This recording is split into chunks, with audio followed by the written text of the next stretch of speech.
ఈ younger talents music నేర్చుకోవడానికి లేకపోతే మ్యూజిక్ డైరెక్టర్ అవ్వాలి అని అనుకునే వాళ్ళకు మీరేమైనా మీ ఎక్స్‌పీరియన్స్ ద్వారా సలహా ఇవ్వాలనుకుంటారా? యాహ్! ఫస్ట్ థింగ్ టెక్నాలజీతోటి అప్‌డేటెడ్‌గా ఉండండి. ఎందుకంటే ముందులా లేదు ఇప్పుడు జీవితం. చాలా చాలా మారిపోయింది.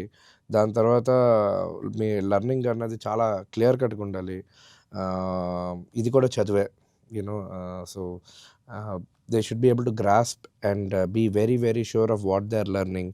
దే నీడ్ టు అండర్‌స్టాండ్ ఈ కాంపిటీషన్‌లోని మనం ఎక్కడున్నాంరా అన్నది ఫస్ట్ తెలుసుకోవాలి. హ్మ్. దానికి చాలా చాలా డిసిప్లిన్, ఫోకస్ లేకపోతే అర్థం అవ్వకుండా అలాగ వేరే దారిలో వెళ్ళిపోతారు. హ్మ్. సో, అర్థమయ్యి కన్సిస్టెంట్‌గా మన సరౌండింగ్స్‌కి అవేర్‌గా ఉండాలి. అంటే లైక్ అసలు మ్యూజిక్ ఎలా ప్రొడ్యూస్ అవుతున్నది ఇప్పుడు, హ్మ్. సాఫ్ట్‌వేర్స్ ఏంటి, టెక్నాలజీ ఎలా వాడుతున్నారు, మనం ఎంత నేర్చుకున్నాం, మనం ఎంత అప్‌డేట్ అయ్యి ఉన్నాము, హ్మ్. ఏ స్ట్రీమ్ ఆఫ్ మ్యూజిక్‌లోని వెళ్ళొచ్చు. There are so many things. ఇప్పుడు ఫర్ ఎగ్జాంపుల్ నేను గిటారిస్ట్‌ని యాక్చువల్‌గా. హ్మ్. నేను 1000 షోలు ఇచ్చా. సినిమా ఇండస్ట్రీకి వచ్చే ముందు. ఓకే. 1000 షోలు ఇచ్చాను నేను. Complete English music, rock and roll. Oh! Yeah! And of course Hindi అవన్నీ కూడా. So, I was a guitarist. I was never a music director. Hmm. సడెన్‌గా ఈ మ్యూజిక్ డైరెక్షన్‌లోకి దిగాను. లక్కీగా దేవుడి దయ వల్ల సొంతంగా నేర్చుకొని అప్పటికప్పుడు నేర్చుకుని ఇప్పుడు ఒక రాగం సంవత్సరం పడుతుందంటే, 2 సంవత్సరాలు పడుతుందంటే, హ్మ్. దాంట్లోని కరెక్ట్‌గా 2 గంటల్లో కంపోజ్ చేసి ఇవ్వాల్సొచ్చేది. ఓహ్! అంతే కదా మరి. హ్మ్. సెల్ఫ్ టాట్ కదా. సో, అలాంటి స్పీడ్ అంత కేర్‌ఫుల్‌గా కంపోజ్ చేయగలమా? లేకపోతే మ్యూజిక్‌లో దిగుతామా? So, you want be an instrument player, you want be a singer, sound engineer, mixing and mastering ఇంజినీరా, మ్యూజిక్ డైరెక్టరా, ఏంటి ఇవన్నీ ముందే క్లియర్ కట్‌గా ఆలోచించుకోవాలి. అదొకసారి డిసైడ్ అయినప్పుడు వెనక్కి తిరిగి చూసేది లేదు. Okay. So, focus. Okay. So, మీరు ఒక్కసారి ఇవన్నీ ఆలోచించి ఇచ్చే పాటలు కొన్ని తరాలు వింటారు. ఎలా అని నేను ఆలోచిస్తున్నాను. ఎలా అన్న? అంటే ఏం లేదండి. మీరు బికాజ్ ఒక 2 గంటల్లో కంపోజ్ చేస్తారు. అది కొన్ని తరాలు వింటారు. అది అంతే ఇట్ హ్యాపెన్స్. ఇప్పుడు 'డీజే టిల్లులో' 'పటాస్ పిల్ల' అని పాట చేసాం. మీరు విన్నారో లేదో? విన్నాను సార్. విన్నారు కదా! అది అది మీరు చెప్తే నమ్మరు. 20 నిమిషాలు కూర్చున్న పాట. హ్మ్. ట్యూన్ పంపిస్తే నచ్చిందన్నారు సిద్ధు వాళ్ళు. హ్మ్. వాళ్ళకి నచ్చిందంటే, డైరెక్టర్‌కి నచ్చిందంటే నెక్స్ట్ పాట కొట్టిచ్చేసాం. అయిపోయింది. ఫటాఫట్ చాలా ఫాస్ట్‌గా ఉందది. అది చూసి పెద్ద హిట్ అయిపోయింది. ఓడియమ్మ!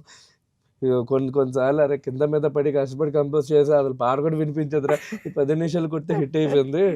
So, it is like that. But అంటే it's all about that adrenaline rush అండి. మనకు థాట్ అన్నది, డెసిషన్ అన్నది తీసుకునేది ఓన్లీ ఒక సెకండ్‌లో. హ్మ్. దానికి 10 రోజులు తీసుకోం కదా! మీరు జనరల్‌గా ఏ ఫీల్డ్‌లోనే తీసుకోండి. ఒక మ్యూజిషియన్ అవుదాం అనుకుంటున్నారా? లేకపోతే ఒక పెళ్లి గురించైనా, దేని గురించైనా the yes or no takes only 1 second. మీరు ఏ డెసిషన్ అనుకున్నా. లేపోతే ఏదైనా. సో, ఆ డెసిషన్ అన్నది అప్పుడప్పుడు కలిసొస్తుంది. ఎంత ఫాస్ట్‌గా చేసినామన్నది. So, okay. That's how it happens. కొన్ని కొన్ని సార్లు we do take time. So, మీ మ్యూజిక్ లేకపోతే మీ కంపోజిషన్ గాని ఒక స్టార్ హీరోతో ఎప్పుడు చూడబోతున్నాం? అది నా చేతుల్లో లేదు. అంటే డోంట్ నో. హ్మ్. How I wish. అంతే దట్స్ అబౌట్ ఇట్. బట్ డెఫినిట్‌గా ఆపర్చునిటీ వచ్చినప్పుడు మాత్రం వదలం. ఓకే. యాహ్! 100%. సో, మేజర్ టైమ్‌లో మహేష్ బాబు గారు ఉండే ప్రొడ్యూసర్. సో, ఆయన ఏమన్నారు మీ మ్యూజిక్‌కి? నచ్చింది. చాలా నచ్చింది. He okay. Loved it. Okay. Yeah! Good so music అని చెప్పాడు. హ్మ్. So, yeah! సో, ఉంది. అంటే అంటే లైక్ పీపుల్ నో మీ. హ్మ్. ఎప్పుడు సినిమా వస్తుందా అన్నది డిఫరెంట్ ఇది. ఎందుకంటే ఇవి చాలా డైనమిక్స్ ఉంటాయి అదంతా. నా సైడ్ నుంచి అంటే నా వర్క్ అంతా మార్కెట్‌లో ఉంది. హ్మ్. So, lot of people like my work. But when that will happen అనేది ఇట్స్ ఎ డిఫరెంట్ థింగ్. వస్తే మటుకు వదలం. అంతే.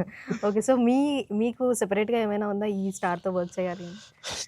అంటే చిన్నప్పటి నుంచి అందరు ఇతనితో ఛాన్స్ గాని రావాలి కొడతాను అన్నట్టు. యాహ్! అంటే బిగ్ ఫ్యాన్ ఆఫ్ చిరంజీవి గారు. ఓహ్! ఓకే. సో, అంటే చిన్నప్పుడు ఆహ్, 'కొచ్చమ సింహం', హ్మ్. 'కొండవీటి దొంగ' ఇంకా ఇవన్నీ బాగా చిన్నప్పుడు ఒక పాట 'కొండవీటి దొంగలో జీవితమే ఒక ఆట' అని ఉంటది. ఆ పాట హ్మ్. ప్లే చేయకపోతే పడుకునేవాడిని కాదు. మా పక్కింటోళ్ళు రోజు "ఆంటీ ఆ సాంగ్ ఎందుకండి 11:30కి ప్లే చేస్తున్నారు రాత్రి" అంటే, "ఈడు పడుకోవట్లేదా మా పాట ప్లే చేయండి" అని. So, yeah! So, grew up grew up listening to the ah, hmm. So, big fan of Chiranjeevi garu. Okay. So, మీ ఫ్యూచర్ ప్లాన్స్ గురించి ఏమైనా మాకు అప్డేట్ ఇస్తారా? Future plans nothing, just going. ఇప్పుడు ఆల్రెడీ ఒక 3-4 మూవీస్ అవుతున్నాయి. అండ్ అనుమాన పక్షి నా 50th ఫిల్మ్. సో దాని తర్వాత ఫాలోడ్ బై గూఢచారి 2 ఇవన్నీ అవుతున్నాయి. దాని తర్వాత maybe I'll be doing a Bollywood film soon. So అదొకటి. దాని తర్వాత I'll be getting into independent music. Okay. Yeah. So back to the route. అక్కడి నుంచే వచ్చాను. ట్రూ. అక్కడికి మళ్ళీ వెళ్దాం అనుకుంటున్నాను. షోస్ అని ఎక్కువ లైవ్ చేసేవాడినండి. ఇంకా స్టూడియోలో కూర్చునేసరికి బుర్ర పిచ్చెక్కుతుంది ఇంకా కంటిన్యూస్గా. సో ఇంకా లైవ్ షోస్లోకి దిగి ఇంకా 2 ప్యారలల్గా చేసుకుందాం అనుకుంటున్నాను. ఓ నైస్.